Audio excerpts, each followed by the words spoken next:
आज मार्गशीर्षमधील दुसरा गुरुवार आहे. अशा पद्धतीने मी पूजा मांडलेली आहे. आम्ही पूजा करायला तिघी जणी आहेत आणि आता लीला आत्या उखाणा घेणार आहे. आत्या उखाणा घ्या चला आता.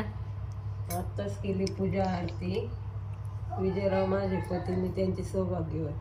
वा वा वा छान घेतला.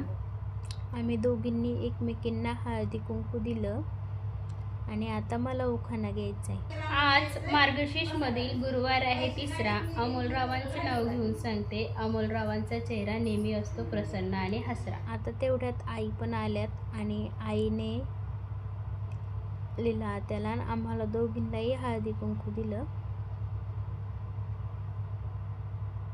आणि आता आई देखील उखाणा घेणार आहे. आई पूजा करत आहे आणि आम्ही दोघी आता आईला पण म्हणत आहे, आई एक उखाणा घ्या ना.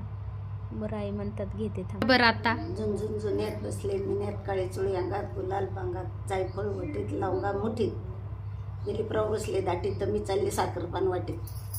काळी चुळी नाही हिरवी